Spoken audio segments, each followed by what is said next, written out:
প্রিয় শিক্ষার্থী, আসসালামু আলাইকুম রহমতুল্লাহ। আশা করি প্রত্যেকে ভালো আছেন। শিক্ষক নিবন্ধনে লিখিত ভালো করার জন্য আপনাকে যে কাজটা করতে হবে সেটা হলো যে প্রশ্ন যেভাবে আছে সেভাবেই আপনাকে উত্তর করতে হবে। প্রশ্নে যা চাওয়া হয়েছে সেভাবেই যদি আপনি উত্তর না করেন তাহলে কিন্তু আপনি মার্কস কম পাবেন বা আপনি ফেল করবেন।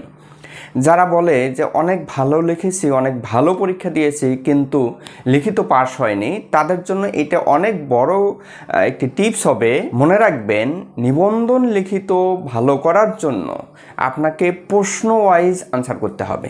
আপনি হাবিজাবি লিখে খাতা যদি ভরান তাহলে কিন্তু কোনো মার্কস পাবেন না।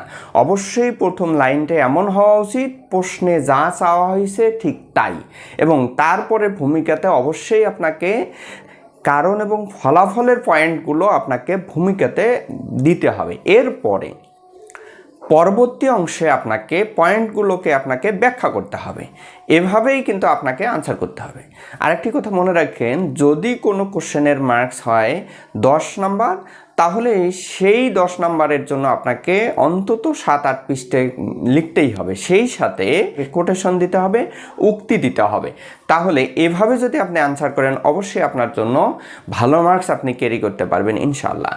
আরেকটি কথা মনে রাখবেন, 4 ঘন্টায় যেখানে আমরা একাডেমিক অনার্স মাস্টার্স পরীক্ষা দিয়েছি সেখানে 3 ঘন্টায় তার থেকে কিন্তু বেশি লিখতে হবে। এজন্য আগে থেকে আপনাকে লেখার প্র্যাকটিসটা বাড়াইতে হবে, যাতে করে আপনি সময়ের মধ্যে একটি কোশ্চেনের সময় যদি আপনি পান 20 মিনিট, তাহলে এই 20 মিনিটের মধ্যেই আপনাকে 7-8 পৃষ্ঠা 9 পৃষ্ঠা কিন্তু আপনাকে লিখতে হবে।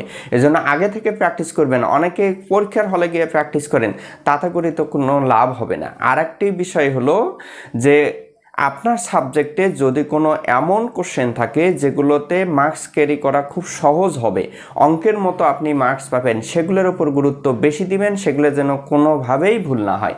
এভাবে আপনি আপনার নোট প্রস্তুত করুন, ইনশাল্লাহ আপনার জব হবেই।